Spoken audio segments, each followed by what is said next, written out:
আচ্ছা, গত ক্লাসে আমরা আসলে এয়ার পলিউশন নিয়ে পড়তেছিলাম, তাই না? জি স্যার। ওকে, তো আমরা আজকে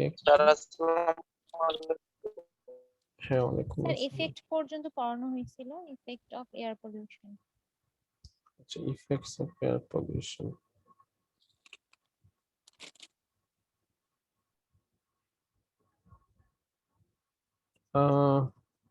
কয় নাম্বার স্লাইড বলতে পারো? স্যার একটু ইয়ে করলে বলতে পারবো। ইফেক্টস এর পরে স্যার। এই ওজোন ডিপ্লেশনটা মনে হয় পড়ায় নাই, তাই না? না না, এটা পড়ানো হয় নাই স্যার। মেবি ইফেক্টটা শেষ হয়ে গেছিল, তারপরে পড়ানো হয় নাই স্যার। তারপরে স্লাইড। ওজোন ডিপ্লেশন এটা কি? যে the upper stratosphere consists of considerable amount of ozone which works as an effective screen for UV light. আমাদের পৃথিবী, যেখানে একটা পৃথিবী দেখানো হচ্ছে, পৃথিবীর উপরে একটা মানুষ বসে আছে, হ্যাঁ? তো আমাদের পৃথিবীর উপরে বায়ুমণ্ডল বিভিন্ন স্তর আছে। তার মধ্যে স্ট্র্যাটোস্ফিয়ার যে আহ, অঞ্চল, যেটা এরিয়া আছে, সেই এরিয়াটা ওজোন লেয়ার থাকে। যে ওজোন লেয়ার আসলে আমাদের সূর্য থেকে যে ইউভি লাইট গুলো আসে, সেই ইউভি লাইট গুলাকে প্রোটেক্ট করার জন্য একটা ইফেক্টিভ স্ক্রিন হিসেবে কাজ করে। তুমি যদি এটাকে পৃথিবী কনসিডার করো, এর নিচে হচ্ছে পৃথিবী, এর উপরে থাকে স্ট্র্যাটোস্ফিয়ার, ট্রপোস্ফিয়ার একটা এরিয়া, সেটা মোটামুটি 5 থেকে 10 মাইলস হাই পর্যন্ত। এই পর্যায়ে আমাদের যে প্লেন যেগুলো উড়ে, সেইগুলো হচ্ছে ট্রপোস্ফিয়ার এরিয়াতে উড়ে। Air temperature decreases with height, মানে হাইট ইনক্রিজের সাথে সাথে এয়ার টেম্পারেচার গুলো ডিক্রিজ করতে থাকে। এর উপরে যে অঞ্চল এরিয়াটা, সেই এরিয়া হচ্ছে স্ট্র্যাটোস্ফিয়ার এরিয়া। এইখানে air temperature increases with height due to sunlight absorption by ozone. এই এরিয়াটাতে কি হয় যে হাইট ইনক্রিজের সাথে সাথে এয়ার টেম্পারেচারটাও ইনক্রিজ হতে থাকে, এবং এটা অলমোস্ট 30 মাইলস হাই পর্যন্ত, 30 মাইল উচ্চতা পর্যন্ত এই অঞ্চলটা বা এই এরিয়াটা বিদ্যমান। এই যেখান থেকে আমরা একটু ভালো মতো দেখতে পাচ্ছি যে এটা যদি আমাদের পৃথিবীর লেয়ার হয়, যেখানে আমরা বাস করি, আমাদের ঘর বাড়ি থাকে, এর উপর ড্যামেজিং ইন্ডাস্ট্রিয়াল একটা ওজোন স্তর আছে। এখানে যে মাউন্ট এভারেস্টের মতো দেখানোর চেষ্টা করা হয়েছে। তারপরে এয়ারক্রাফট গুলা, সুপারসনিক এয়ারক্রাফট গুলা এই এরিয়াতে চলাচল করে। ঠিক তার উপরে হচ্ছে আমাদের ট্রপোস্ফিয়ার এরিয়া। তার ঠিক উপরে হচ্ছে যে প্রোটেক্টিভ ন্যাচারাল ওজোন লেয়ার, যেটা হচ্ছে কি করে, সূর্যের যে ইউভি লাইট গুলো আছে সেই লাইট গুলোকে প্রোটেক্ট করে এবং পৃথিবীতে বিদ্যমান মানুষ, হিউম্যান বা যে কোনো এনিমালকে মানে ওখান থেকে রক্ষা করে। এর উপর হচ্ছে স্ট্র্যাটোস্ফিয়ার এরিয়া, তার উপরে হচ্ছে মেসোস্ফিয়ার এরিয়া। ঠিক আছে, আহ, এখানে আমরা কয়টা স্তর দেখতে পাচ্ছি? তিনটা: ট্রপোস্ফিয়ার, স্ট্র্যাটোস্ফিয়ার, আর তার উপর হচ্ছে মেসোস্ফিয়ার।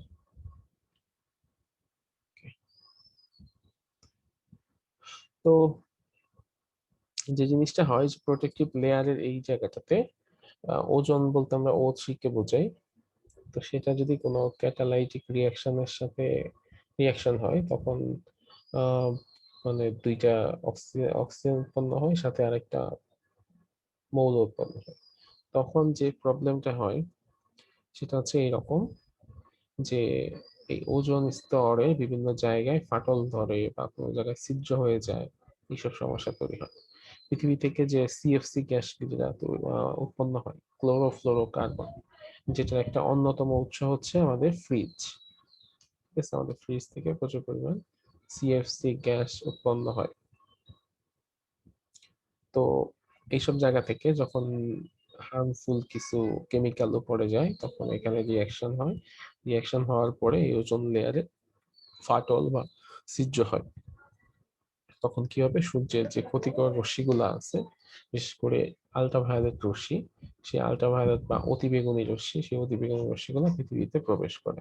আর পৃথিবীতে প্রবেশ করলে পৃথিবীতে বিভিন্ন ধরনের আহ মানে হার্মফুল ইভেন্ট হয়ে যায়। এখানে কি হতে পারে যে পশু পাখি মারা যেতে পারে, গাছপালা মারা যেতে পারে, পৃথিবীতে এসিড রেইন বলতে একটা রেইন আছে, সেই রেইন হতে পারে। দ্যাট মিন্স হচ্ছে যে কিছু হতে পারে, ওই ক্ষতিকর মানে ক্ষতিকর যে ইগুলা আছে, কেমিক্যাল গুলা আছে বা মৌলগুলা আছে, সেই মৌলগুলা বৃষ্টির যে পানি আছে তার সাথে বিক্রিয়া করে এক ধরনের বৃষ্টি তৈরি করে, যেটাকে বলা হয় অ্যাসিড রেইন। সেই অ্যাসিড রেইনটা কি করে, বিল্ডিং এর ক্ষতি করে, মানুষের শরীরে পড়লে মানুষের শরীরে ক্ষতি হয়, পশু পাখির উপর পড়লে পশু পাখির ক্ষতি হয়, গাছপালার উপর পড়লে গাছপালার ক্ষতি হয়, এবং গাছপালা শেষ পর্যন্ত মরেও যেতে পারে।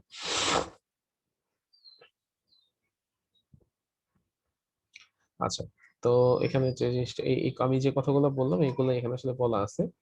The ozone thus formed is constantly broken down by naturally occurring processes that maintain its balance in the ozone layer, but the presence of certain pollutants can accelerate the breakdown of ozone. The chlorofluorocarbon are extremely stable.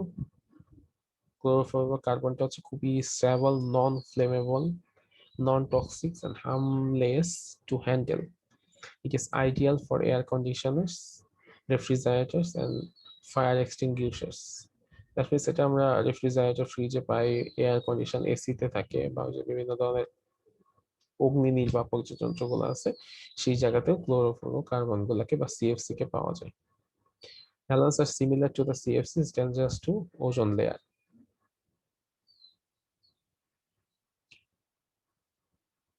আচ্ছা, তো effects of ozone depletion, এগুলা কি কি effect আমাদের হতে পারে ozone depletion যদি হয়?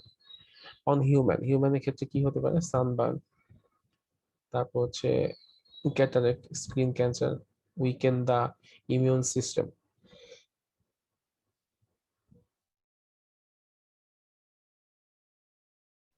আচ্ছা, সূর্য এমন হতে পারে যে ধরো সূর্যের মধ্যে কেউ গেছে, তার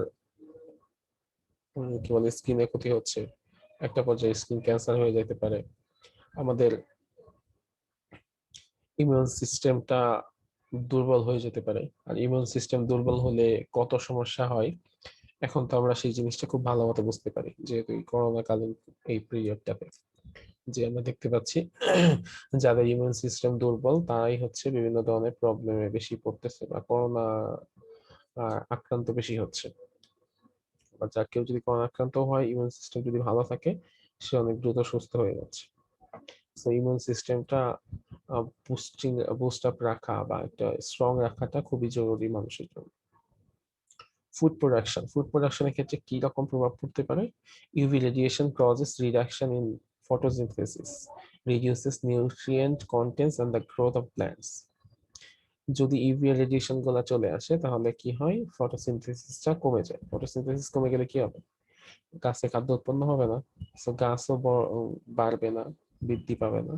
একই সাথে গাছের মধ্যে নিউট্রিয়েন্ট যেগুলো আছে সেগুলোও কমে যাবে। অন ম্যাটেরিয়ালে কি ধরনের প্রভাব পড়তে পারে? Damages paints, fabrics, causing them to fade faster. যে আমাদের বিল্ডিং আছে, বিল্ডিং এর মধ্যে যদি পড়ে তখন পেইন্ট গুলো নষ্ট হয়ে যাবে, ফ্যাব্রিক নষ্ট হয়ে যায়, এগুলো হচ্ছে দ্রুত মানে নিঃশেষ হয়ে যাবে, এই একটা অবস্থা তৈরি হবে। আরেকটা জিনিস কি, অন ক্লাইমেটের উপর কোন ধরনের প্রভাব পড়তে পারে? পরিবেশের উপর গ্লোবাল ওয়ার্মিং, বৈশ্বিক একটা উষ্ণতা তৈরি হয়ে যাবে। এবং একটা টার্ম খুব জনপ্রিয়, সেটাকে বলা হয় গ্রিন হাউস ইফেক্ট। এই নামটা শুনছো না? জি স্যার। আচ্ছা, গ্রিন হাউস ইফেক্ট, এই ইফেক্টটা তৈরি হয়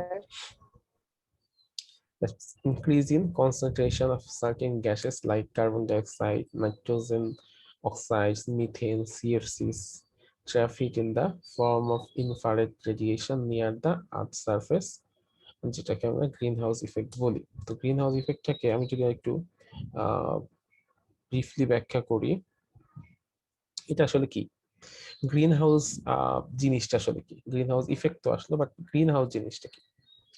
শীত প্রধান দেশে, যেখানে খুবই আহ হয়, তুষারপাত হয়, ওইসব দেশে তোমরা মুভিতে দেখছি তাই না? হয়তো কারো যাওয়ার অভিজ্ঞতা থাকতে পারে, বাট জি ম্যাক্সিমাম স্যার। আমরা যারা আছি আমরা মুভিতে দেখি যে পুরা রাস্তাঘাট সব জায়গায় তুষার দিয়ে ভরে থাকে। তো সেখানে তো আসলে মানে শীত প্রধান দেশ যেগুলোতে ম্যাক্সিমাম সময় তো শীতকালই থাকে।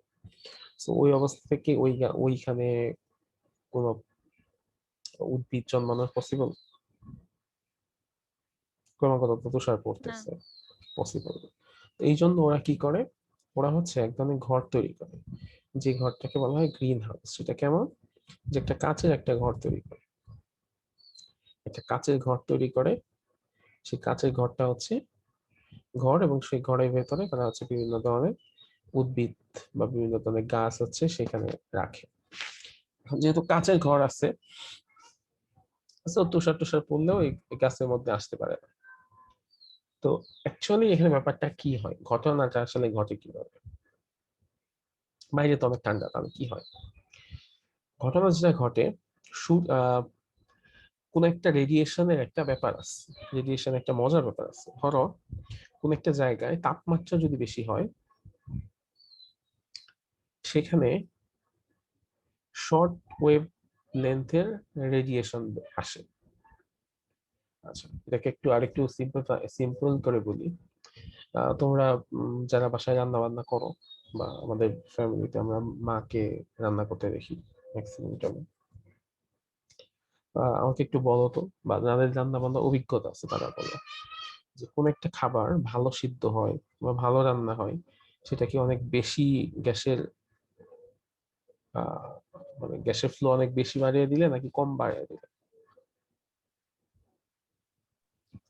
মানে আগুন অনেক বেশি জ্বললে কি রান্না বেশি ভালো হয়, নাকি আগুন ধীরে ধীরে। মানে অল্প অল্প দিলে রান্না বেশি না, ভালো হয়? অনেক বেশি দিলে তাড়াতাড়ি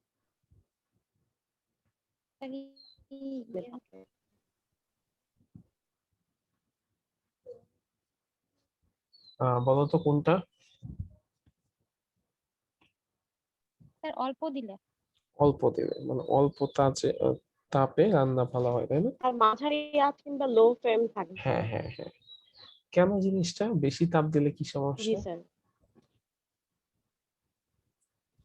বেশি তাপ দিলে স্যার দ্রুত হয়ে যায়, কিন্তু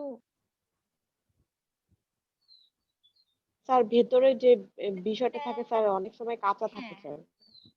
হ্যাঁ, কাঁচা থাকে, বা কাঁচা যেরকম থাকে। হওয়ার কথা রান্না ওরকম।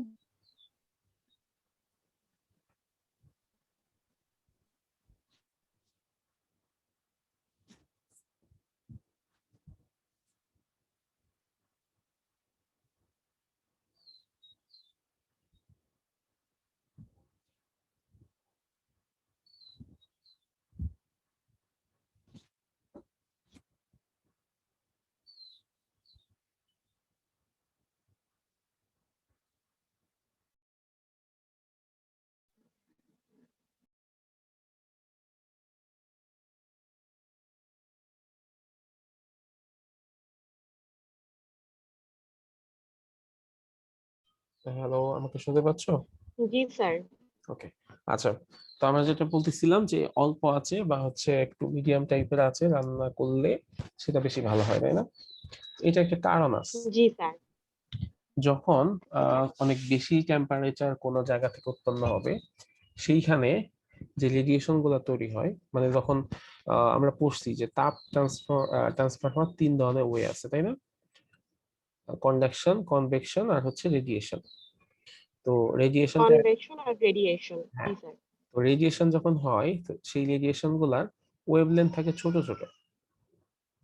ওয়েভলেন্থ মানে কি? ওয়েভলেন্থ মানে হচ্ছে আহ আমরা জানি রেডিয়েশন হচ্ছে ইলেকট্রোম্যাগনেটিক ওয়েভ আকারে যায়, দ্যাট মিন্স ওগুলা ট্রান্সফার হয় এরকম একটা ওয়েভ আকারে, এরকম জি এরকম এক ধরনের ওয়েভ আকারে ট্রান্সফার হয়। জি স্যার।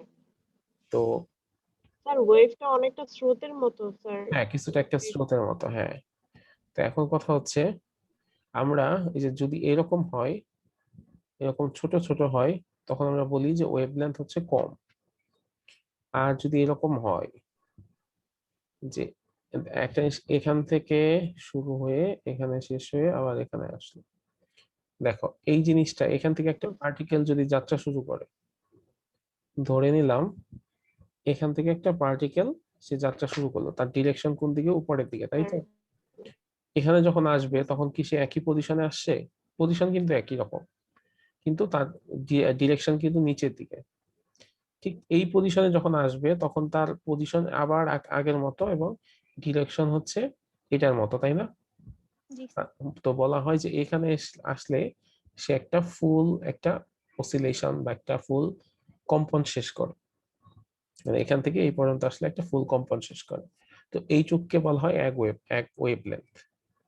তো এটার ক্ষেত্রে ওয়েভলেন্থ একরকম। আবার যদি আমি এই যে এরকম করে ছোট ওয়েভলেন্থ তৈরি করি তখন কিন্তু ওয়েভলেন্থটা ছোট হয়ে যেতে পারে।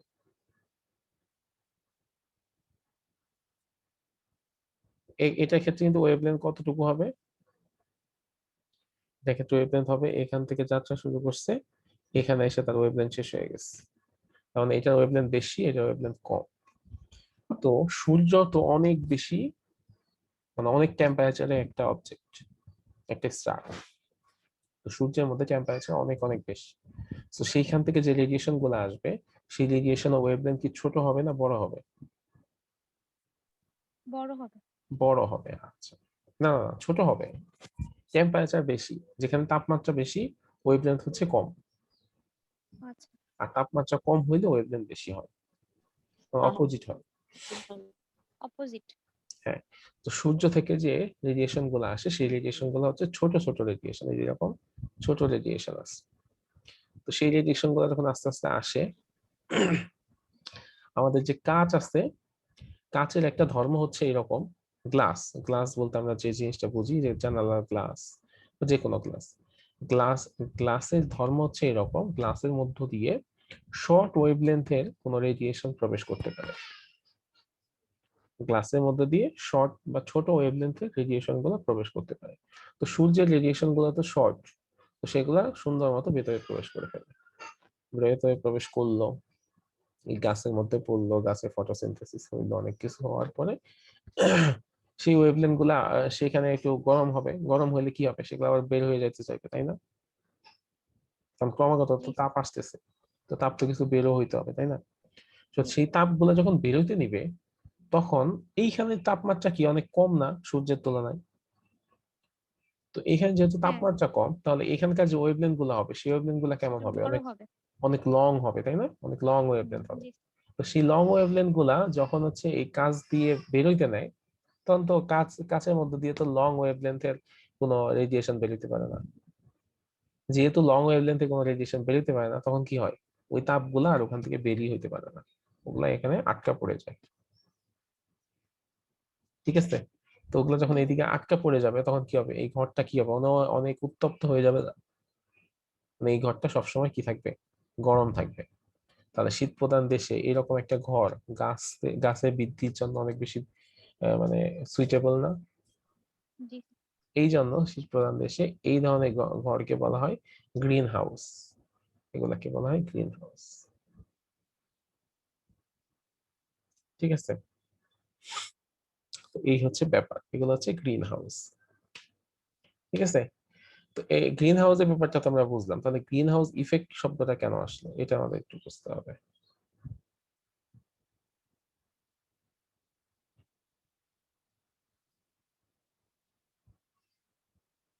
আচ্ছা, গ্রিন হাউস বুঝছি, গ্রিন হাউস ইফেক্ট জিনিসটা কি? সেটা হচ্ছে ওই একই জিনিস, সানলাইট আসতেছে পৃথিবীতে, কিছু সানলাইট এখান থেকে রিফ্লেক্ট করতেছে, তারপরে আবার সানলাইট গুলা এই ভেতরে প্রবেশ করতেছে, ভেতরে আসলো, আসার পরে আমাদের অ্যাটমসফিয়ারে মানে ক্লাউড টাউড সব পার হয়ে একেবারে এই পৃথিবী পৃষ্ঠে চলে আসে। পৃথিবী পৃষ্ঠে চলে আসার পরে এগুলা যখন রিফ্লেক্ট করে যাইতে নাই, এই যে উপরে যে ওজোন লেয়ারটা আছে না, ওজোন লেয়ার, সেই ওজোন লেয়ারটা কি করে, ওজোন লেয়ার থেকে এই সানলাইট গুলা রিফ্লেক্ট হয়ে আবার ব্যাক করে চলে আসে। দেখো সানলাইট আসলো পৃথিবীতে, পৃথিবী থেকে আবার যখন বের হয়ে চলে যেতে নাই, তখন তো এক ধরনের সানলাইট আসছে, টেম্পারেচার কমে গেছে, সেগুলোর ওয়েভলেন্থ বেড়ে গেছে, বেড়ে যাওয়ার কারণে সেগুলো যখন আবার বের হয়ে চলে যেতে নাই, তখন সেই ওজোন লেয়ারে বাধাপ্রাপ্ত হয়ে সেগুলো আবার রিফ্লেক্ট হয়ে পৃথিবীতে ব্যাক করে আসে। তাহলে কি হবে, পৃথিবীর টেম্পারেচার আস্তে আস্তে বাড়তে থাকবে না? জি। বাড়তে থাকবে। তো এই ঘটনাটা আর গ্রিন হাউসের ঘটনাটা সেম না? তাহলে স্যার ওজোন লেয়ারটা যে কাঁচের গ্রিন হাউসের কাঁচটা যে কাজ করে পৃথিবীর হ্যাঁ, জন্য ওজোন লেয়ারটা ওজোন লেয়ারটা সেই টাইপের কাজ করে। ঠিক আছে? তো এই জন্য বলা হয় এটাকে অ্যানালজিক্যালি এই জিনিসটাকে বলা হয় গ্রিন হাউস ইফেক্ট।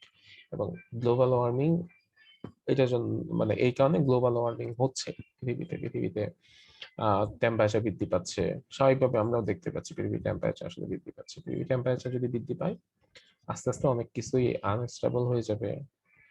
পৃথিবীর একটা বিশাল অংশ কি আছে, অ্যান্টার্কটিকা মহাদেশের একটা বিশাল অংশ কি বরফে ঢাকা, সেগুলা হচ্ছে আস্তে আস্তে বরফ গলে যাবে। বরফ গলে গলে কি হবে, সমুদ্র পৃষ্ঠের উচ্চতা বেড়ে যাবে।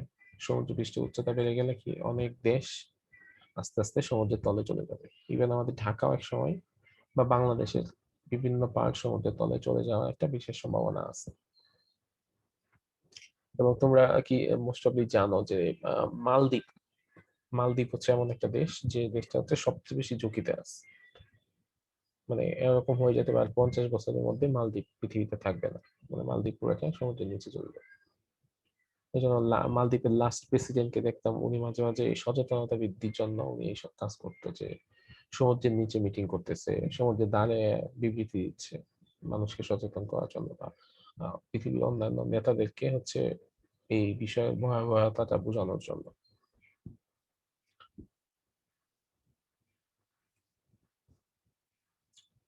Okay, তো এই হচ্ছে মোটামুটি অবস্থা। এখানে ওজোন লেয়ারটাকে এক্সপ্লেইন করা হয়েছে।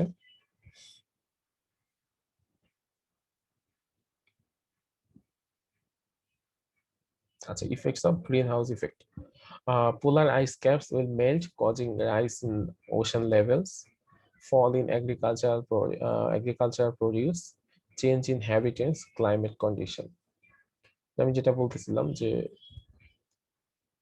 পোলার আইস যেগুলো আছে সেগুলো হচ্ছে কি হবে, গলে যাবে। গলে যাওয়ার কারণে সমুদ্র পৃষ্ঠের উচ্চতা বা ওশনের লেভেলটা ডিক্রিজ হবে। এগ্রিকালচারাল প্রোডাকশন এটা ফল করবে। একই সাথে চেঞ্জ ইন হ্যাবিটেট যেটা হবে সেটা আমাদেরই এখন হচ্ছে বাংলাদেশে, যে বৃষ্টি হওয়ার কথা এক সময় হয়, আরেক সময় বন্যা হওয়ার কথা এক সময় হয়, আরেক সময় এরকম হয় না। এটা হচ্ছে ক্লাইমেট চেঞ্জের কারণে হচ্ছে। স্মোক হচ্ছে ধোঁয়া। তো আচ্ছা, এই পর্যন্ত কারো কোনো কনফিউশন আছে গ্রিন হাউস ইফেক্ট নিয়ে?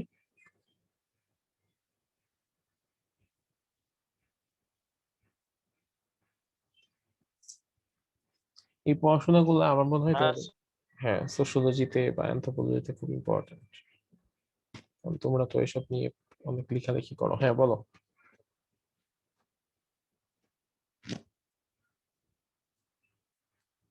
কেউ কিছু বলতে চাচ্ছি না?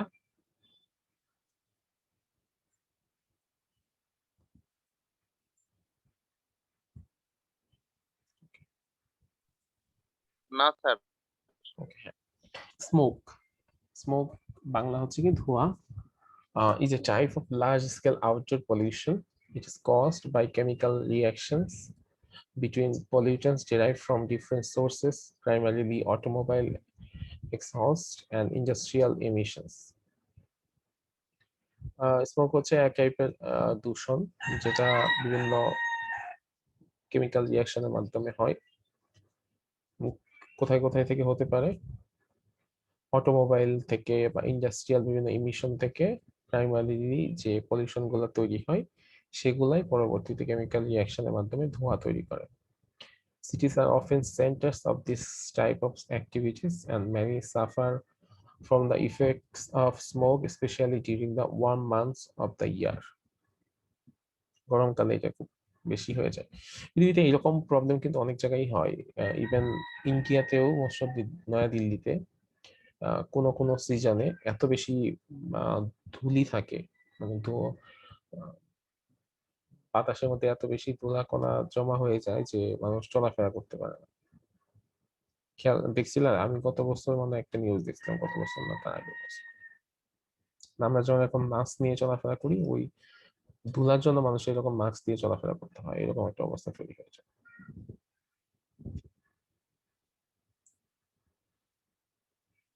তো এই যে এখানে আমরা একটা ছবি দেখতে পাচ্ছি যে পুরা শহর কি হয়ে গেছে, ধোঁয়ায় আচ্ছন্ন হয়ে গেছে।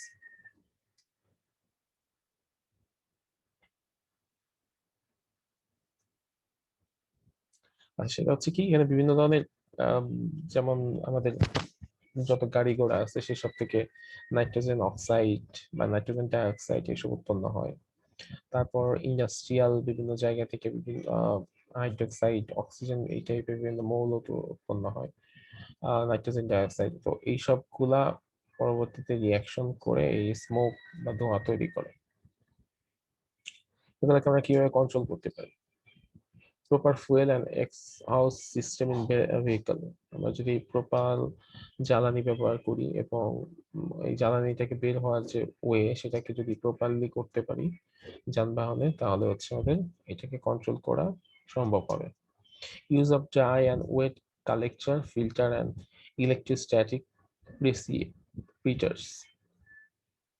মানে এরকম যদি কোনো একটা ওয়ে থাকে, যেমন যখন হচ্ছে কোন একটা যানবাহন দিয়ে ধোঁয়া বের হয়, ওইখানে যদি আমরা একটা ফিল্টার রাখতে পারি, যে ফিল্টার বা এক ধরনের কালেক্টর রাখতে পারি, সে হচ্ছে ওইখানকার খারাপ যে কেমিক্যাল গুলা আছে সেই কেমিক্যাল গুলার সাথে সেগুলোকে ফিল্টার করে ফেলবে, বা সেগুলোর সাথে একটা রিয়াকশন করে সেটাকে একটা ভালো জিনিসে কনভার্ট করে ফেলবে।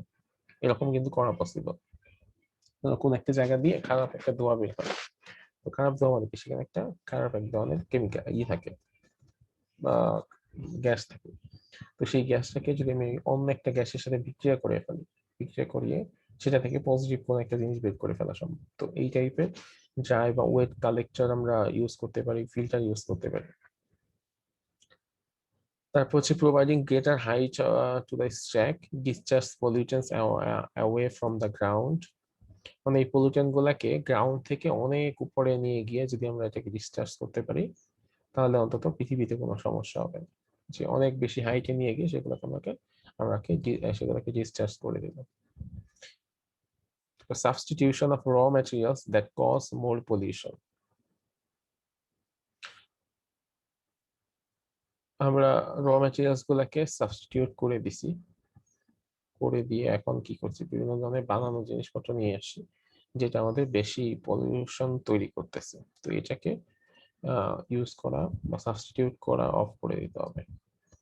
তো এই হচ্ছে মোটামুটি air pollution related control measures, যেটা আমরা যদি মেইনটেইন করি তাহলে হয়তো এয়ার পলিউশন থেকে আমরা নিজেরা বা পুরা হিউম্যান সব হিউম্যান স্যার বাঁচাতে কন্ট্রোলের লাস্টে একদম লাস্টে যেটা বললেন ওটা কি আরেকবার একটু বলবেন?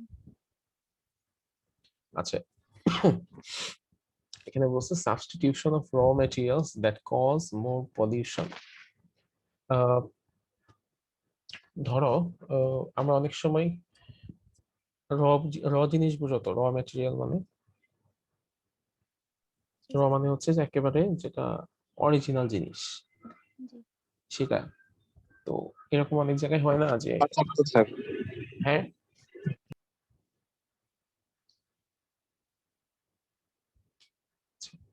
র মানে হচ্ছে একেবারে অরিজিনাল জিনিস যেটা মধ্যে কোনো বিকৃতি হয়নি। তো আমরা অনেক সময় কি করি, সেটাকে চেঞ্জ করে অন্য একটা ম্যাটেরিয়ালে কনভার্ট করি।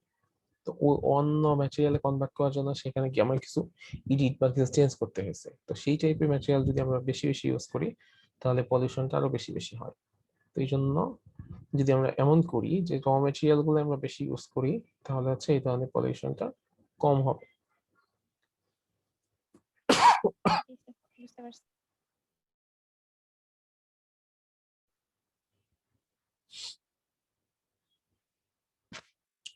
আচ্ছা, এরপর হচ্ছে ওয়াটার পলিউশন।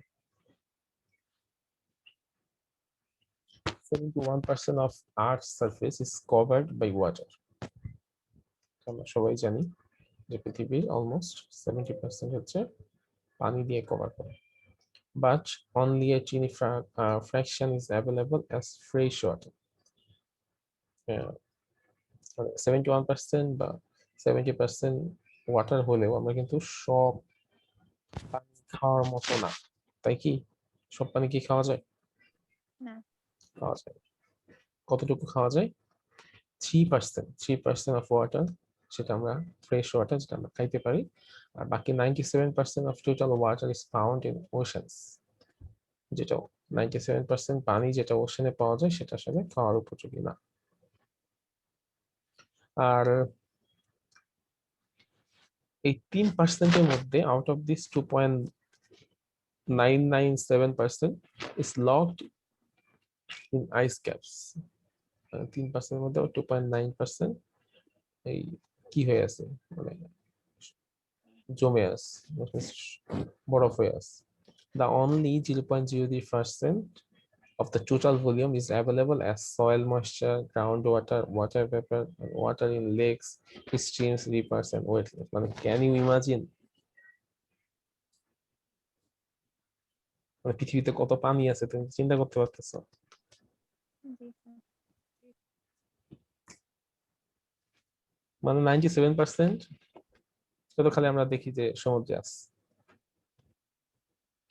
2.997 এটা তো আমাকে দেখার সৌভাগ্য হয় না, কারণ ওইদিকে তো আমরা যাইতে পারি। বরফ, হ্যাঁ। আমরা মানে দুনিয়াতে খাওয়ার পানি যা দেখি বা আছে বা যা মানুষ খাওয়া দাওয়া করতেছে এই সবই হচ্ছে কি 0.003%। তার মানে এখান থেকে আরেকটা ইম্পর্টেন্ট একটা ব্যাপার চলে আসে, সেটা হচ্ছে আমরা যে পানিটা খাই এই পানিটা কিন্তু আমরা বারবার খাচ্ছি, বা যে পানিটা ইউজ করতেছি এটা কিন্তু বারবার ইউজ করতেছি, কারণ আমরা ইউজ করি সে গ্রাউন্ডে চলে যায় বা সেখান থেকে সেটা ফিল্টার হয়ে বিশুদ্ধ হয়ে আবার উঠে আসছে। বা এই যে ও বৃষ্টির পানি, যেটা বৃষ্টির পানিটা পানি ধীরে নামে পৃথিবীতে বিভিন্ন নদী নালা খাল বিলে থাকে, সেখান থেকে আবার শুকিয়ে শুকিয়ে বাষ্প হয়ে যায় আবার বৃষ্টি হয়ে নামে, সেই সবগুলো আছে।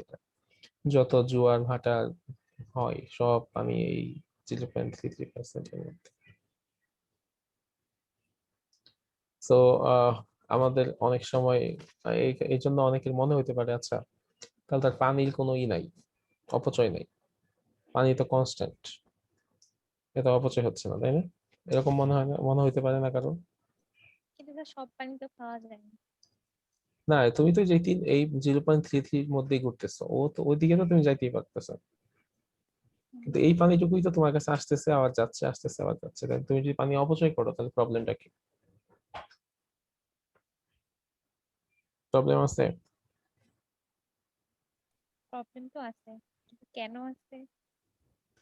প্রবলেমটা হচ্ছে এই প্রাণীটাকে আবার মানে পরিশোধিত করতে হয়, বিশুদ্ধ করতে হয়, তো সেই পরিশোধিত বা বিশুদ্ধ করতে তো অনেক খরচ হয়। তো আমরা যত বেশি পানি অপচয় করব তত বেশি এটাকে বিশুদ্ধ করতে হবে, তার মানে তত বেশি আমাদের খরচ বাড়বে, এই জন্য পানি অপচয় করা উচিত না।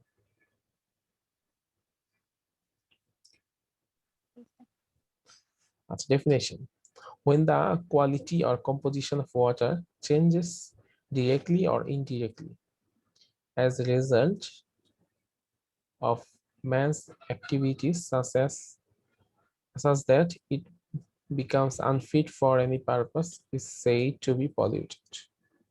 যদি পানির কোয়ালিটি বা পানির কম্পোজিশন ডিরেক্টলি বা ইনডিরেক্টলি চেঞ্জ হয়ে যায়, যার কারণে সেটা মানুষের কোনো কাজে জন্য উপযোগী থাকবে না, এরকম একটা অবস্থা যদি তৈরি হয়ে যায় তাহলে সেই পানিকে আমরা বলবো পলিউটেড পানি।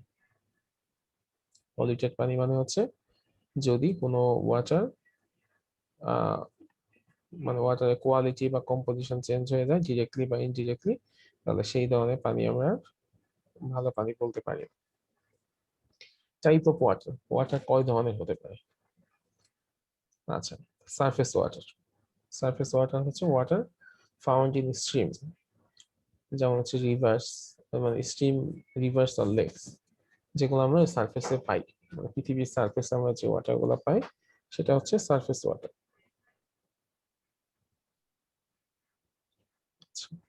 তারপরে আরেকটা কি আছে, ground water. Ground water that percolates into ground, এটা হচ্ছে গ্রাউন্ডে থাকে, যে গ্রাউন্ড ওয়াটার আমরা টিউবওয়েলের মাধ্যমে মোটরের মাধ্যমে উঠে খাই, সেটা হচ্ছে গ্রাউন্ড ওয়াটার, বা যে ওয়াটারটা হচ্ছে গাছপালা ইউজ করে নর্মাল, সেটা হচ্ছে ground water, surface water, ground water. আর হচ্ছে অ্যাকুইফার্স বা porous water, saturated layers of sand, gravel, bedrock through which the groundwater flows. It is replenished naturally by rainfall.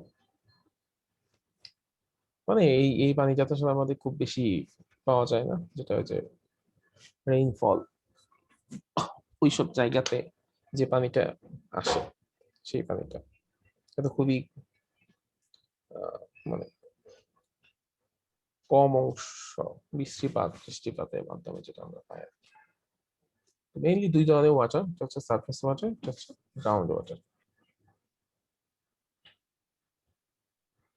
R source কয় ধরনের? সোর্স হইতে পারে পয়েন্ট সোর্স, আর একটা হচ্ছে নন point source. Source is নন, যেমন মিউনিসিপাল, যেটা আমাদের যে ওয়াসা যেটা দিচ্ছে সেটা, বা ইন্ডাস্ট্রিয়াল ডিসচার্জ পাই। আচ্ছা সরি, এটা হচ্ছে সোর্স অফ পলিউটেন্ট। মানে পলিউটেন্ট কয় ধরনের হতে পারে? দুই ধরনের হতে পারে। মানে ওয়াটার পলিউশনের সোর্স হতে পারে দুই ধরনের, একটা হচ্ছে পয়েন্ট সোর্স, যে সোর্সটা আমরা জানি, মিউনিসিপাল, আর এটা হচ্ছে ইন্ডাস্ট্রিয়াল ডিসচার্জ পাইপ, সেই জায়গা থেকে প্রচুর পরিমাণ পানি দূষণ হয়। আরেকটা হচ্ছে নন পয়েন্ট সোর্স। নন পয়েন্ট সোর্স যেটা আমরা জানি না বা যেটা আমরা বুঝতে পারবো না, সেটা হচ্ছে কই, এগ্রিকালচার রান অফ, আর হচ্ছে এসিড রেইন। এই যে আমরা খেতে যে সার দিই না, আমাদের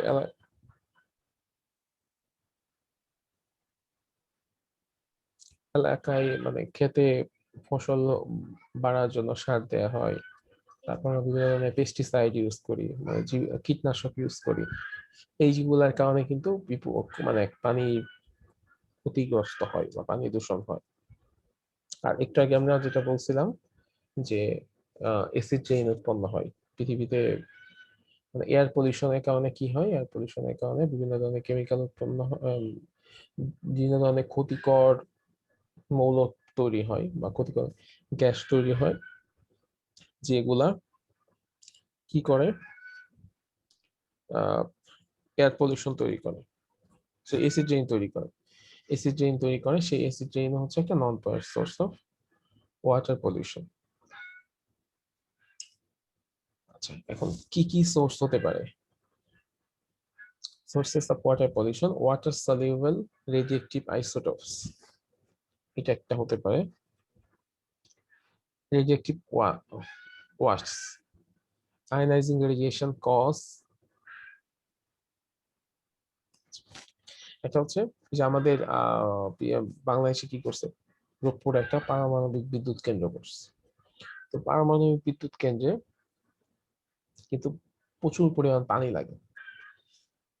তো আসলে তোমাদেরকে মানে তোমরা কি এই ব্যাপারটা আসলে তোমাদের এই মোমেন্টে আসলে জানা উচিত, যেহেতু বাংলাদেশে অনেকগুলা বিদ্যুৎ কেন্দ্র হচ্ছে বা একটা পারমাণবিক বিদ্যুৎ কেন্দ্র হয়েছে, পারমাণবিক বিদ্যুৎ কেন্দ্র কিভাবে চলে সেটা একটা বেসিক ধারণা তোমাদের থাকা উচিত।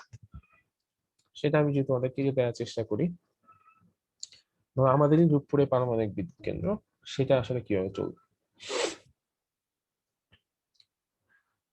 যে কোনো বিদ্যুৎ উৎপাদনের জন্য একটা জিনিস দরকার হয়, সেটা হচ্ছে আহ ওইখানে একটা কয়েল থাকে। বিদ্যুৎ উৎপাদন মানে যে কোনো টাইপের বিদ্যুৎ উৎপাদনের সিস্টেমটা খুবই সিম্পল। সিম্পল সিস্টেমটা কেমন, আমি যদি তোমাদেরকে একটু ছবি এঁকে বোঝাই।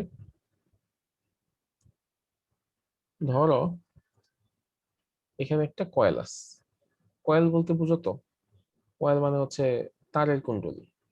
জি তোমরা ফ্যানের মধ্যে এক ধরনের তারের কুণ্ডলী দেখছো না? জি স্যার। আচ্ছা, ধরো ওইরকম একটা তারের কুণ্ডলী।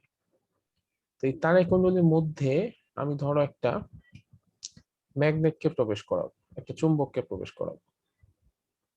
এই চুম্বকটাকে যদি আমি তারের কুণ্ডলীর ভেতরে প্রবেশ করাই, তো এই দুই পাশে যদি আমি একটা এমন কিছু রাখি যেটা হচ্ছে এখানে কোনো বিদ্যুৎ উৎপন্ন হয়েছে কিনা সেটা ডিটেক্ট করতে পারবে, সেই ধরনের জিনিসকে বলা হয় গ্যালভানোমিটার, বা আমি অ্যামিটারও রাখতে পারি। ধরো আমি এই চুম্বককে এই যে কুণ্ডলীর ভেতরে প্রবেশ করাইলাম, তাহলে এখানে কি হবে, বিদ্যুৎ উৎপন্ন হবে। হইলে এই গ্যালভানোমিটারে বিক্ষেপ তৈরি হবে, মানে একটা ডিফ্লেকশন দিবে, গ্যালভানোমিটার কাঁটাটা নড়বে। তো যখন নড়বে তখন আমি কি করবো, এটাকে এখানে রেখে দিব, তাই না? স্বাভাবিকভাবে তো তোমার তাই মনে হচ্ছে। তো এটাকে যদি তুমি এখানে রেখে দাও তাহলে দেখবে আবার বিদ্যুৎ উৎপন্ন হওয়া বন্ধ হয়ে গেছে। তখন তুমি কি করবা, এটাকে আবার ধরো বাইরে নিয়ে আসলে, তখন দেখবে আবার বিদ্যুৎ উৎপন্ন হচ্ছে। বাইরে নিয়ে এসে রেখে দিবে, আবার বিদ্যুৎ উৎপাদন হওয়া বন্ধ হয়ে গেছে। তাহলে একটা কেমন একটা ঘটনা না? ভেতরে প্রবেশ করাইলে বিদ্যুৎ উৎপন্ন হয়, আবার বাইরে নিয়ে আসলে বিদ্যুৎ উৎপন্ন হয়, কিন্তু ভেতরে রাখলে বা বাইরে রাখলে বিদ্যুৎ উৎপন্ন হয় না।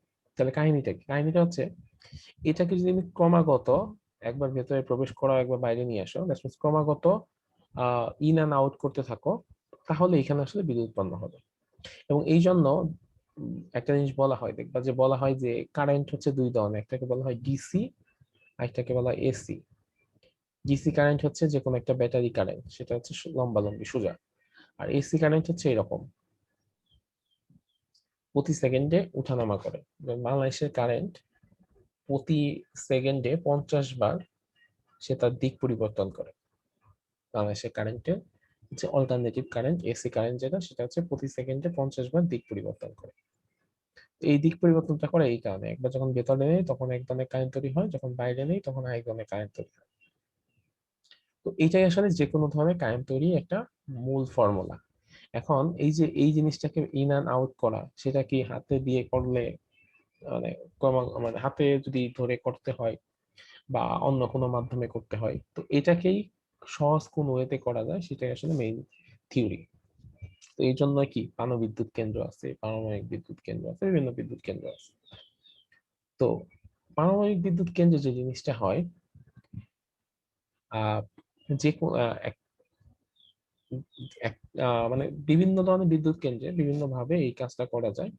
তো এই কাজগুলা করলে একটা নির্দিষ্ট অ্যামাউন্টে বিদ্যুৎ উৎপন্ন হয়।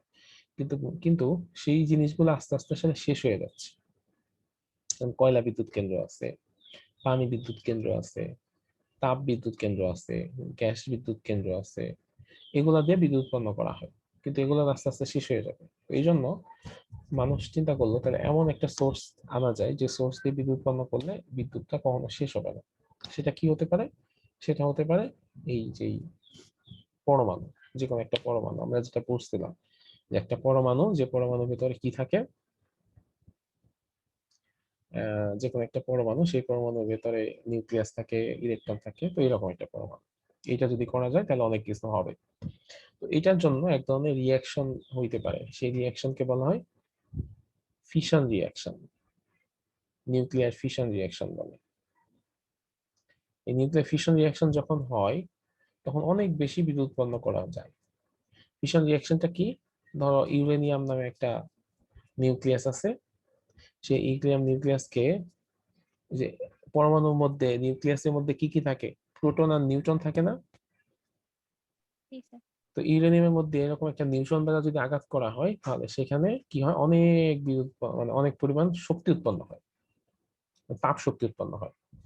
তো সেই তাপ শক্তি যখন উৎপন্ন হবে, সেই তাপ শক্তির মধ্যে যদি আমি একটা অনেক হিউজ পরিমাণ পানি দিতে পারি, তাহলে কি হবে, তাপ শক্তিটা ওই পানিকে কি করবে, বাষ্পে পরিণত করে ফেলবে, তাই না? এই জন্য দেখবো বিদ্যুৎ কেন্দ্র যে জায়গায় করে তার আশেপাশে নদী থাকে। তো ওই যে জি স্যার। বাংলাদেশের বিদ্যুৎ কেন্দ্রে ওই পানিটা ইউজ করা হবে। তো ওই হিউজ পরিমাণ তাপের মধ্যে আমি যখন পানিটা দিব, তো সেখানে বিশাল পরিমাণ বাষ্প উৎপন্ন হবে।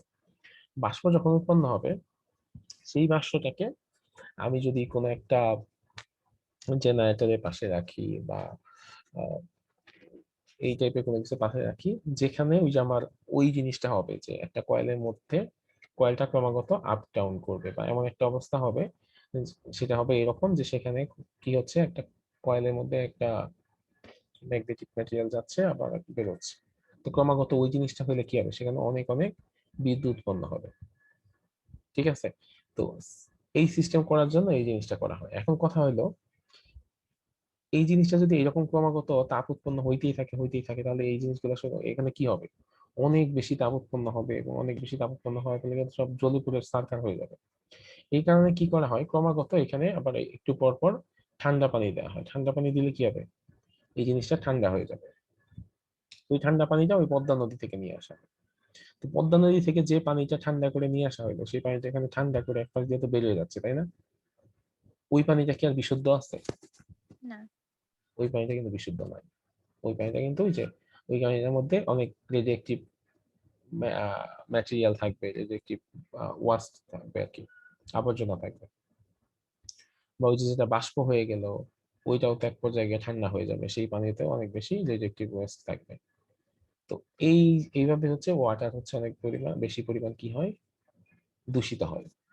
তো অবশ্যই আমাদের পারমাণবিক বা বিদ্যুৎ কেন্দ্রে যারা আছে ওনাদের নির্দিষ্ট স্পেসিফিক প্ল্যান আছে কিভাবে এই পানিটাকে শোধিত করবে, এবং রিয়েক্টর অন্যান্য যে বিভিন্ন জায়গায় যে ওয়েস্ট গুলা তৈরি হবে সেই ওয়েস্ট গুলা কিভাবে হচ্ছে তারা করবে, বিশুদ্ধ করবে সেগুলা, বা কিভাবে সেই ওয়েস্ট গুলা সংরক্ষণ করবে সেগুলার নির্দিষ্ট নীতিমালা বা পলিসি তৈরি করা আছে।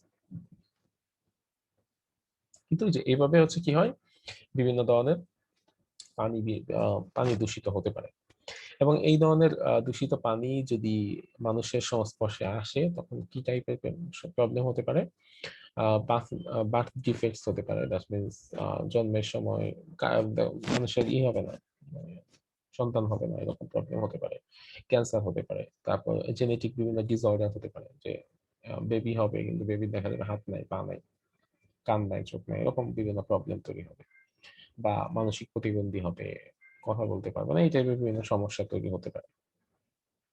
Hot water, hot water, thermal plants, nuclear power stations, পাওয়ার প্ল্যান্টস রিলিজ ওয়াটার, যে কোনো ধরনের পাওয়ার প্ল্যান্ট থেকে যে ওয়াটার গুলো রিলিজ হয় সেগুলো অনেক হট ওয়াটার থাকে, এবং সেগুলোতে নিউক্লিয়ার পাওয়ার প্ল্যান্টে তো রেডিয়েক্টিভ ওয়েস্ট থাকে, অন্য পাওয়ার প্ল্যান্টে রেডিয়েক্টিভ ওয়েস্ট থাকে না, কিন্তু সেখানেও তো গরম পানি থাকে, সেই গরম পানিগুলো ওয়াটার পলিউশন করার জন্য অনেক বেশি মাত্রায় দায়ী।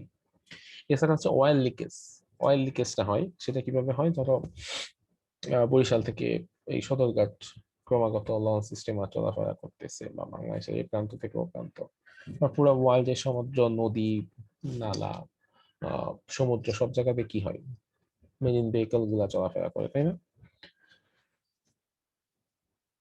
লঞ্চের মধ্যে যে লেখা থাকে এমবি মানামি, এমবি মানে কি?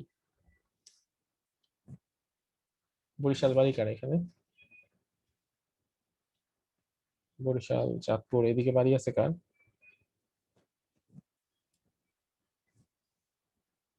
কারণ নাই? হ্যাঁ আছে। এমবি মানে কি এমবি? স্যার আমি জানি না, আমাদের ক্লাসমেটদের আছে। এমবি মানে হচ্ছে মেরিন ভেহিকল, মানে হচ্ছে পানিতে চলাচল করে যেসব যানবাহন। ও তো আচ্ছা। এইসব যানবাহনে আহ থেকে স্যার অনেক আমি ভাবছি লঞ্চে থাকে এরকম কিছু জিজ্ঞেস করছেন।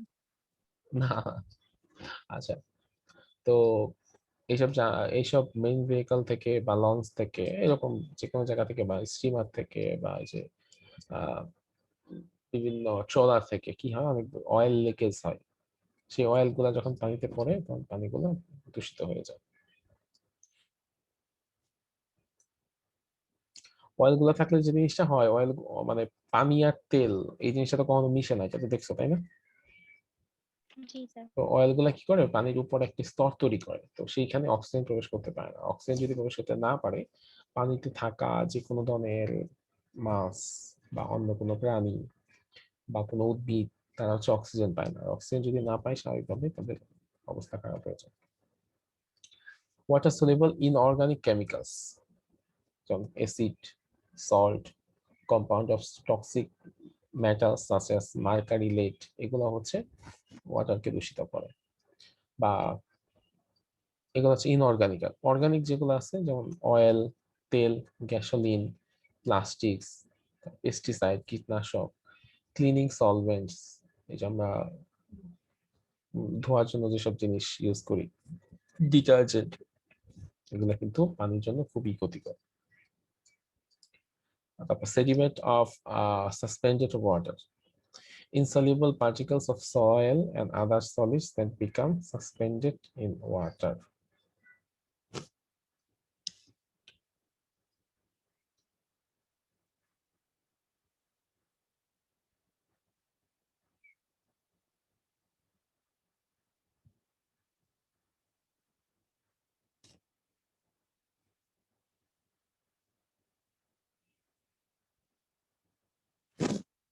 আচ্ছা, একটা মিনিট। সেটা হচ্ছে যে আমাদের মাটিতে যে পলি জমে না, জি স্যার। সেই পলি যখন জমে তখন হচ্ছে এই টাইপের প্রবলেম তৈরি হয়, এবং কিছু ইনসলিউবল পার্টিকেলস থাকে যে পার্টিকেল গুলা আহ, পানিকে দূষিত করতে পারে। এছাড়া হচ্ছে ইন্ডাস্ট্রিয়াল ইফ্লুয়েন্ট, ইন্ডাস্ট্রি থেকে যেসব দূষিত জিনিসপত্র বের হয়, অ্যাসিড, অ্যালকালি, সল্ট, পয়জনস, অয়েল, এগুলো সেগুলো ক্ষতিকর ব্যাকটেরিয়া থাকে এবং সেগুলো খুব ঝামেলা তৈরি করে। মাইনিং, বিভিন্ন খনি থেকে যেসব জিনিস বের হয়, স্পেশালি গোল্ড বা আহ, স্বর্ণের খনি বা কয়লা খনি থেকে যেসব জিনিস আসে সেগুলোর মধ্যে অ্যাসিড ওয়াটার থাকে। অ্যাসিড ওয়াটার থাকলে তো পানি দূষিত হবে। তারপরে এগ্রিকালচারাল পেস্টিসাইডস, মানে কৃষিকাজে ব্যবহৃত যেসব পেস্টিসাইড আছে, মানে কীটনাশক আছে, সার আছে, তারপর হার্বিসাইডস আছে, এগুলো হচ্ছে কি করে, পানিতে প্রচুর পরিমাণ দূষিত করে।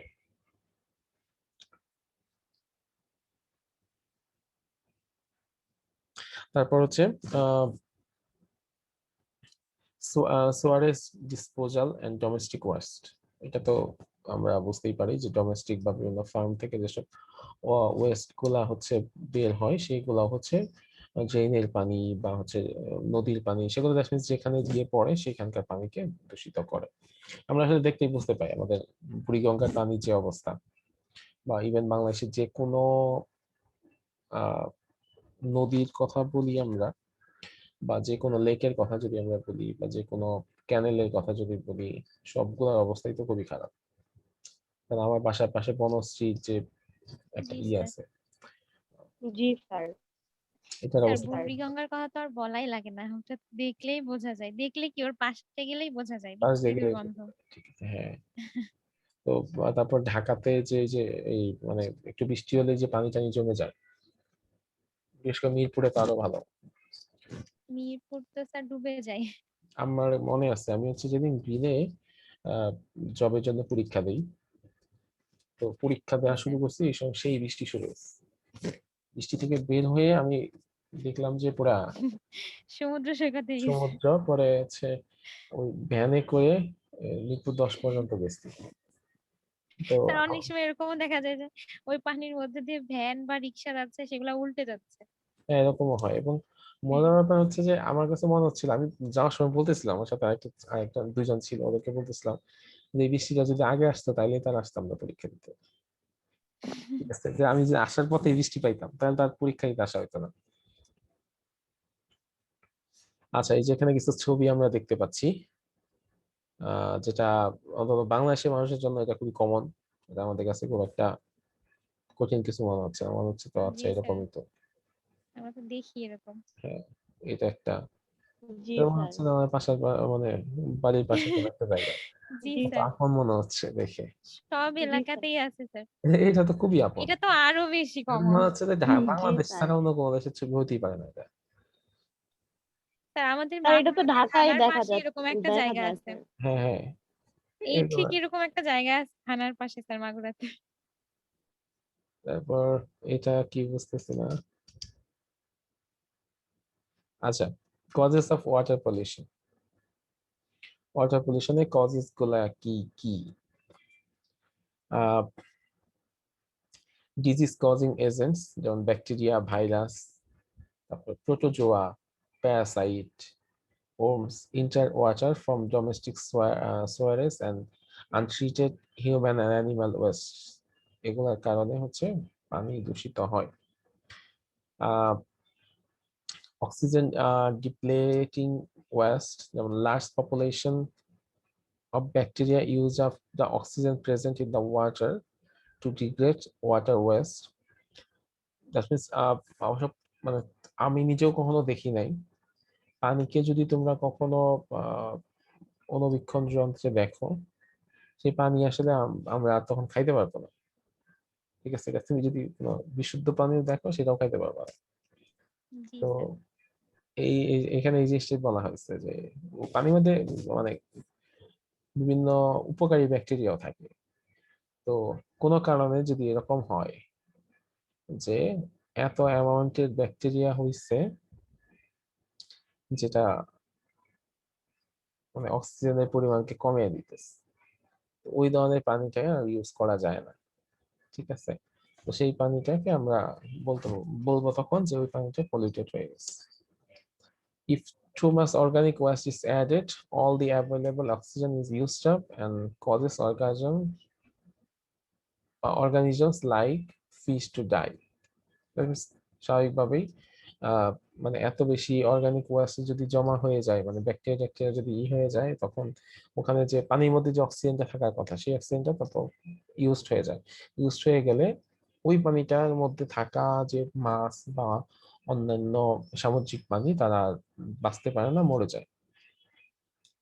স্যার অর্গানিক ওয়েস্টটা কি? আচ্ছা, অর্গানিক আর ইনঅর্গানিক এটা দুটি জিনিস আছে। জৈব আর অজৈব। অর্গানিক মানে হচ্ছে জৈব, মানে জিনিসটা কি এটা যদি কেমিস্ট্রি ভাষায় বলি,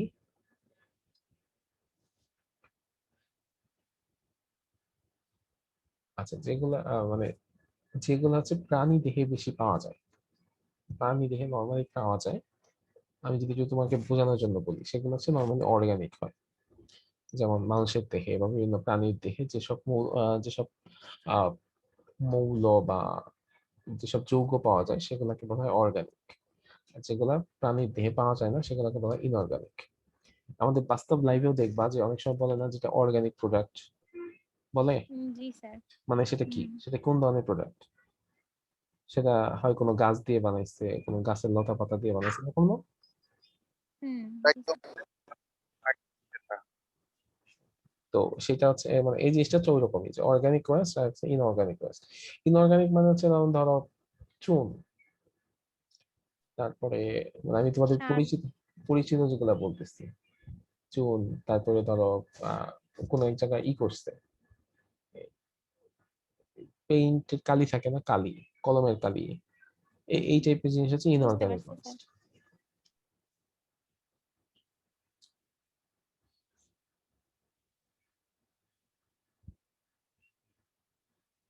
আচ্ছা, ইনঅর্গানিক প্ল্যান্ট নিউট্রিয়েন্টস যেমন water soluble nitrates, phosphates that cause excessive growth of algae. Algae হচ্ছে এক ধরনের এই শৈবাল ছত্রাক টাইপের। and adequate plants called eutrophication. আচ্ছা, আমি তোমাদের আরেকটা জিনিস বলি, এখানে কিন্তু অনেক বায়োলজিক্যাল টার্ম আছে, এই টার্মগুলো তোমাদের ওইভাবে লাগবে না।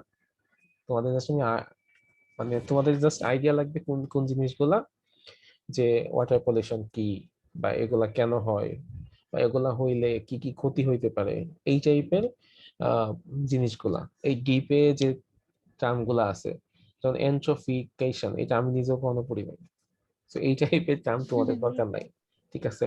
তারপর আচ্ছা। বায়োম্যাগনিফিকেশন, এই টাইপের কিছু তোমাদের দরকার নেই, তোমরা জাস্ট এই টাইপের জিনিস জানলেই হবে। মানে মোটামুটি তোমাদের একটা আইডিয়া থাকতে হবে। যেমন এই যে আমি তোমাদের একটু আগে আমি এর কথা বললাম, যে নিউক্লিয়ার পাওয়ার প্ল্যান্টের পুরো প্রসেসটা বললাম। তো তোমাদের তো নিউক্লিয়ার পাওয়ার প্ল্যান্টের যে নিউক্লিয়ার ফিশন রিঅ্যাকশন বোঝার দরকার নেই, তোমরা জাস্ট বুঝলেই হবে যে নিউক্লিয়ার পাওয়ার প্ল্যান্টে একটা নিউক্লিয়ার রিঅ্যাকশন হয়, রিঅ্যাকশনে অনেক বেশি উৎপন্ন হয়, তাপ উৎপন্ন হয়। সেই তাপটা কি করে, কোন একটা পানিকে হচ্ছে বাষ্পে পরিণত করে। সেই বাষ্পটা কি করে, সেই বাষ্পটা হচ্ছে আহ বাষ্পের কারণে একটা জেনারেটর ঘুরবে, তারপরে সেখানে এক ধরনের কি তৈরি হবে, আহ বিদ্যুৎ উৎপন্ন হবে, ঠিক আছে? আর সেই বাষ্পকে বা এই যন্ত্রটাকে হচ্ছে করতে হবে, ঠান্ডা করতে হবে। ঠান্ডা করার জন্য আবার হিউজ পরিমাণ পানি লাগে। সেই পানিটা কি করতে হয়, সেই পানিটা হচ্ছে আমাদের যে কোনো একটা নদীতে থেকে নেওয়া হয়। সেই পানিটা ওই জিনিসটা ঠান্ডা করে আবার যখন বেরিয়ে চলে আসে, ওই পানিটা তো নষ্ট হয়ে যায়। সেই পানিটাকে কি করতে হবে, যদি ভালোভাবে বিশুদ্ধ না করা হয় তাহলে সেই পানিটা পরিবেশের জন্য ক্ষতিকর, পরিবেশের জন্য ক্ষতিকর, মানুষের জন্য ক্ষতিকর। তোমাদের এই ব্যাপারগুলো জানতে হবে। তারপরে এই যে এখানে একটা জিনিস দেখা আছে, ডিডিটি। ডিডিটি হচ্ছে এক ধরনের যৌগিক পদার্থ। এটা হচ্ছে আহ কৃষিকাজে ইউজ করা হয়। এক ধরনের মানে পেস্টিসাইড টাইপের, মানে কীটনাশক টাইপের। তো এখানে উপরে এয়ার পলিউশন দেখানো হয়েছে, নিচে ওয়াটার পলিউশন দেখানো হয়েছে, দুইটা পলিউশন একসাথে। এগ্রিকালচার বা ফার্মার রান অফ থেকে কিছু ওয়েস্ট আসতেছে, আরবান ওয়েস্ট কিছু আসতেছে, ইন্ডাস্ট্রিয়াল ওয়েস্ট কিছু আসতেছে, এয়ার পলিউশন কিছু আসতেছে। সবকিছু মিলে আমাদের এই পানির যে অঞ্চল, সেই পানির অঞ্চলটাকে দূষিত করে ফেলতেছে এবং বসবাসের অনুপযোগী করে ফেলতেছে। যার কারণে দেখবা, আহ আমি এই কথা অনেকের কাছে শুনি এখন, যে আগে মাছ খেয়ে যেরকম মজা পাওয়া যেত এখন নাকি সেরকম মজা পাওয়া যায় না। আগে পদ্মার ইলিশ যেরকম মজা ছিল এখন পদ্মার ইলিশ ওরকম মজা নাই। মজা থাকবে কিভাবে? আগে ছিল ফ্রেশ ওয়াটার আর এখন হচ্ছে এসিড ওয়াটার। স্বাভাবিকভাবে কি জি জিনিসটা কি স্যার। একরকম হবে? হবে না, স্বাভাবিকভাবে হবে না। আগে একটা মানে সুন্দর সুস্থ পরিবেশে ওরা বড় হতো, এখন খারাপ পরিবেশে বড়। তাহলে কেন ভালো হবে? জি স্যার। তো গ্যাস স্টেশন এটা হচ্ছে মানে পানি দূষিত হওয়ার আরেকটা জায়গা। গ্যাস ট্যাঙ্ক, গ্যাস স্টেশনে গ্যাস ট্যাঙ্ক থাকে, সেখান থেকে যে গ্যাস লিঙ্ক হয় সেখান থেকে গ্রাউন্ড ওয়াটারের সাথে একটা সম্পর্ক তৈরি হয়ে যায়। সো গ্রাউন্ড ওয়াটারটা সেখানে দূষিত হয়ে যায়। কন্ট্রোল মেজার্স, এই জন্য কি করা যাইতে পারে? প্রিভেনশন করতে হবে বা সেটিং আপ ট্রিটমেন্ট প্ল্যান্টস, দুটা করতে হবে, যে কিভাবে ওয়াটার পলিউশন হচ্ছে সেটাকে প্রিভেন্ট করতে হবে, সেটা যেন না হইতে পারে। আর কিছু কিছু জায়গায় কি করতে হবে, যে না সিস্টেমটা তো চালাইতে হবে, নিউক্লিয়ার দিয়ে আমাদের বিদ্যুৎ উৎপন্ন করতে হবে। তাহলে বিদ্যুৎ উৎপাদন যেহেতু আমরা করবোই, তাহলে কি করতে হবে? একটা ট্রিটমেন্ট প্ল্যান তৈরি করতে হবে যেন ওই পানিটাকে শুদ্ধ করা যায়, বিশুদ্ধ করা যায়। রোজন প্রসেস ইউজিং রিভস। স্যার ফার্স্টেরটা আরেকবার একটু বলেন, আমার নিচের জন্য শুনতে আচ্ছা, পারিনি। প্রিভেনশন মানে হচ্ছে ধরো কি কারণে পানি দূষিত হয়, যে আমরা যদি জমিতে কীটনাশক দিই, তাহলে জমিতে কি করা যাবে? জমিতে কীটনাশক দেওয়া যাবে না। জমিতে কীটনাশক না দিয়ে ন্যাচারাল কীটনাশক যেগুলো আছে সেগুলো ইউজ করতে হবে। ঠিক আছে? যখন জমিতে পোকা হয়েছে তুমি হচ্ছে ইঁদুর ছেড়ে দিবা, ইঁদুর হচ্ছে সব পোকা খেয়ে ফেলবে। মানে এই টাইপের একটা ব্যবস্থা আর কি। হুম, না দিলে তো স্যার আবার কৃষির ফলন বাড়বে না স্যার। হ্যাঁ, এখানে একটা ব্যাপার আছে, কৃষি ফলন টলনে অনেক ব্যাপার আছে।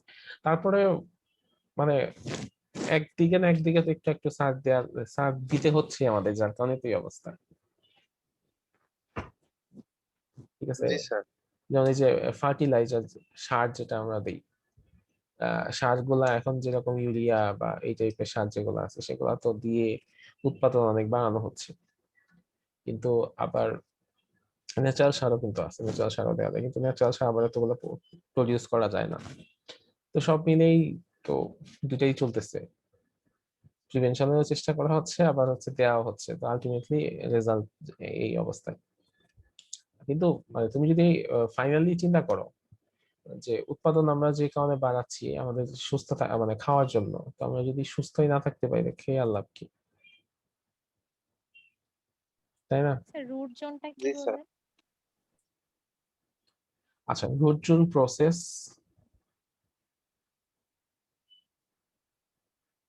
ইউজিং,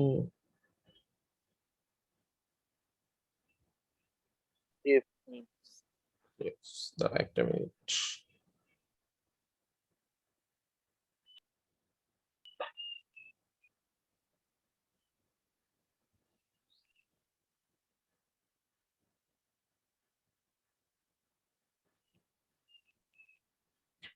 এটা হচ্ছে আমি ওই যে একটু আগে যেটা বলতেছিলাম সেটা হচ্ছে এমন কিছু করা,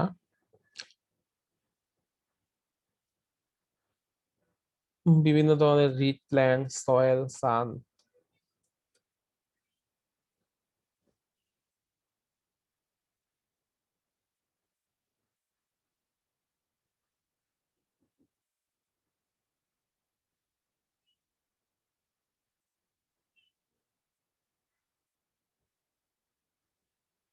এটা সম্পর্কে আমারও খুব ভালো আইডিয়া ছিল না, আমি এটা এখন দেখতেছি।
আচ্ছা, রোজন এটা হচ্ছে একটা ওয়াটার ট্রিটমেন্ট প্রসেস।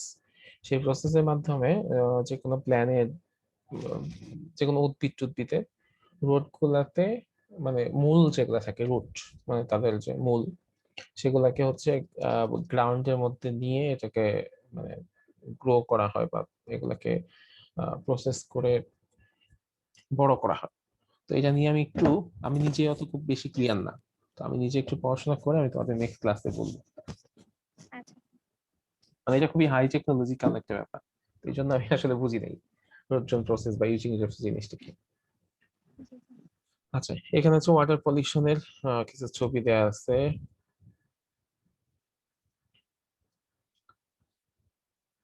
তো আমরা তাহলে ওয়াটার পলিউশন পর্যন্ত রাখি, আগামী ক্লাসে রোজন প্রসেসটা আমি তাহলে একটু এক্সপ্লেইন করে সয়েল পলিউশনে ঢুকবো। স্যার এই স্লাইডটা অনেক বড়।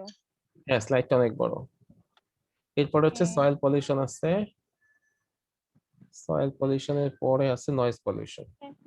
ফার্স্টে পড়লাম এয়ার পলিউশন, তারপর ওয়াটার পলিউশন। এই হ্যাঁ, দুইটাতেই স্যার দুইটা ক্লাস শেষ। এটা কোনো শেষ হয়ে গেছে।